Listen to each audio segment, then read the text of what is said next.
कोल्हापुर विशेषकर अपने मटन व्यंजनों के लिए प्रसिद्ध है।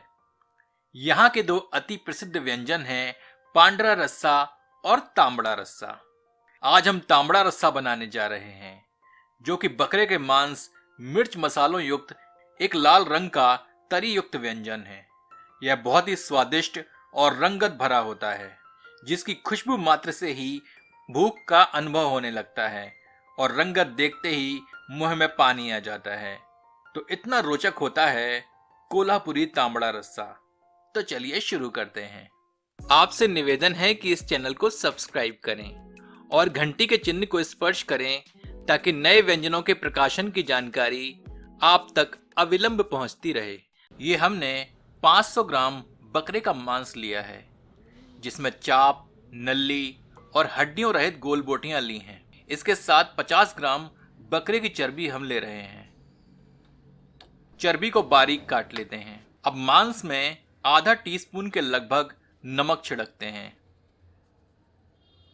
थोड़ी हल्दी छिड़कते हैं और 2 से 3 टेबल स्पून अदरक लहसुन का पीसा हुआ मिश्रण सम्मिलित करते हैं। सबको अच्छे से मिला देते हैं।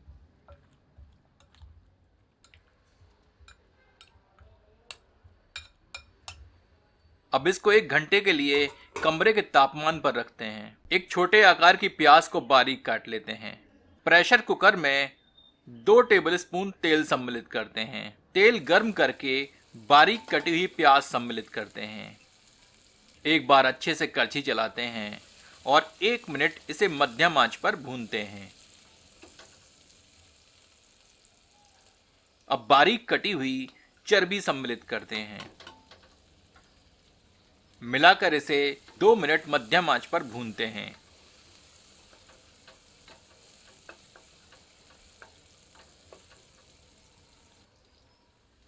तत्पश्चात मैरिनेट किया हुआ मांस सम्मिलित करते हैं।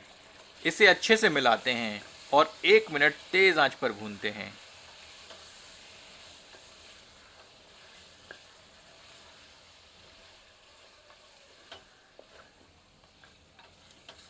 अब आंच धीमी करके इसे ढककर 2 से 3 मिनट पकाते हैं।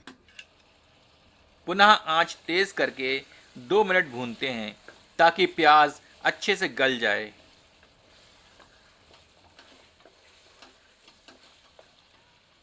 अब 1 लीटर के लगभग पानी सम्मिलित करते हैं। अच्छे से मिलाते हैं।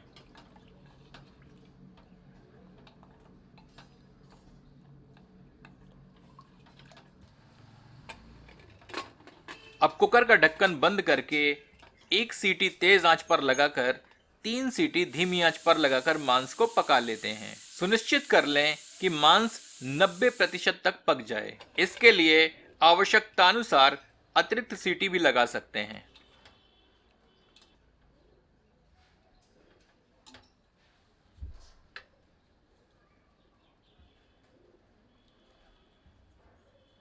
मांस अच्छे से पक चुका है। दूसरे चरण में 1 टेबलस्पून खसखस को हमने रात भर पानी में भिगोकर रखा था।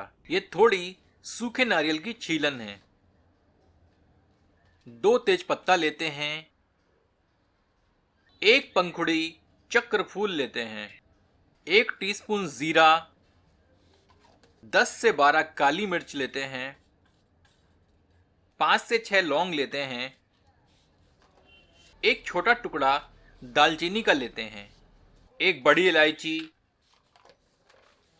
1 टीस्पून सफेद तिल और 1 टेबलस्पून साबुत धनिया लेते हैं। अब एक पैन में थोड़ा सा तेल गर्म करते हैं।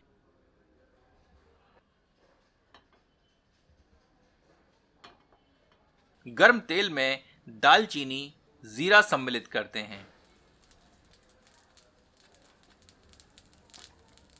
तेज पत्ता डालते हैं। कुछ क्षण भूनते हैं और बाकी के मसाले सम्मिलित करते हैं। अब सबको कुछ क्षण भूनते हैं और नारियल को हल्का भूरा कर लेते हैं। अब इन मसालों को एक ग्राइंडर में स्थानांतरित करते हैं।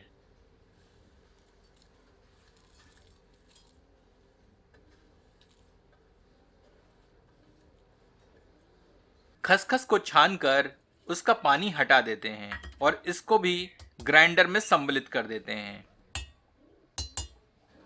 अब इन सब को बारीक पीस लेते हैं। आवश्यकतानुसार पानी सम्मिलित कर सकते हैं। जितना हो सके बारीक पीसें और इसे एक कटोरी में निकाल लें। अगले चरण में 2 बड़े आकार की प्याज को हमने फाकी में काट के रखा है। इसके साथ 5 काजू, एक छोटा टुकड़ा अदरक, 8 से 10 लहसुन की कलियां और 50 ग्राम के लगभग हरी धनिया की पत्तियां हमने ली हैं। पुनः उसी पैन में प्याज सम्मिलित करते हैं। इसे भूनते हैं। थोड़ा सा तेल सम्मिलित करते हैं। अब इसको तेज आंच पर भूनते हैं जब तक कि प्याज भुनकर गुलाबी रंग की ना दिखने लगे। जब प्याज इस तरह दिखे तो इसे किसी प्लेट में निकाल लें।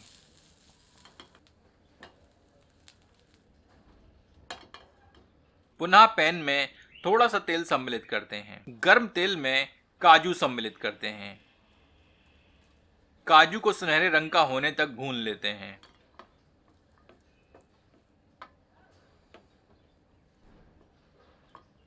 और इन्हें भी उसी प्लेट में निकाल लेते हैं। अब अदरक और लहसुन सम्मिलित करते हैं।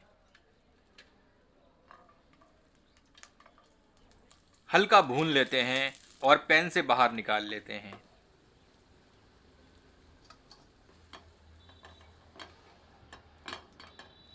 अब इस भुनी हुई सामग्री को ब्लेंडर में निकाल लेते हैं।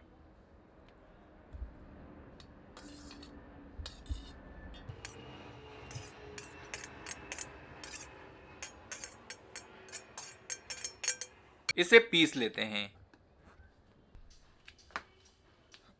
इसी बीच धनिया की पत्तियां भी सम्मिलित करके पीस लेते हैं।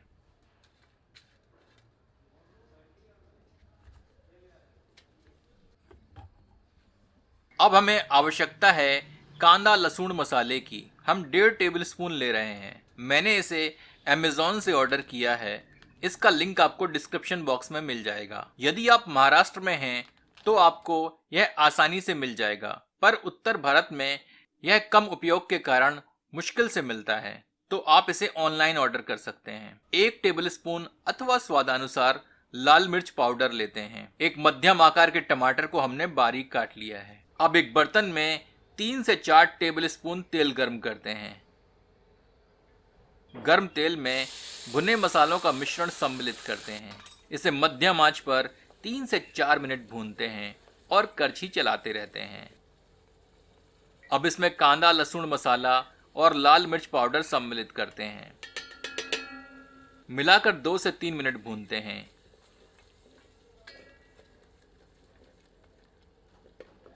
इसी बीच स्वादानुसार नमक सम्मिलित करते हैं।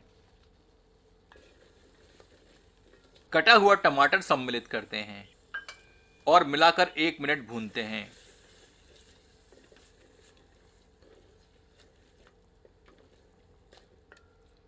फिर ढककर 3 से 4 मिनट धीमी आंच पर पकाते हैं और बीच बीच में करछी चलाते रहते हैं।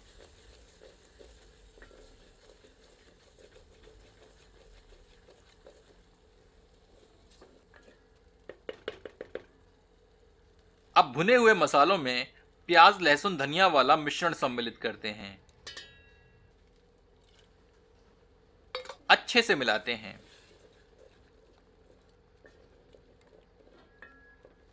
अब ढककर धीमी आंच पर 2 से 3 मिनट पकाते हैं।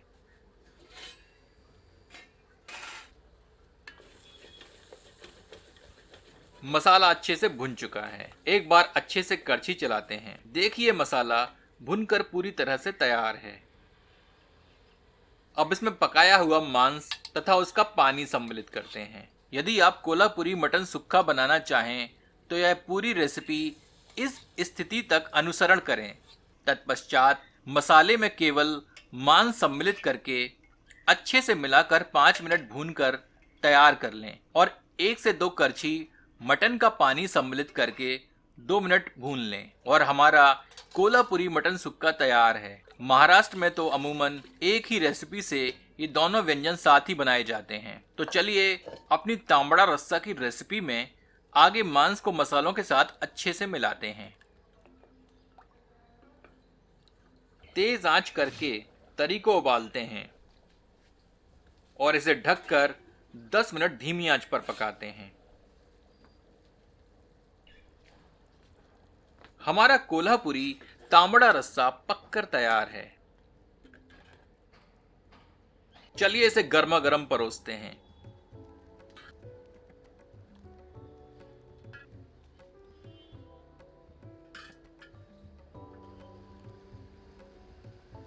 एक बार कोल्हापुरी तांबड़ा रस्सा इस विधि से बनाकर अपना अनुभव हमसे साझा करें।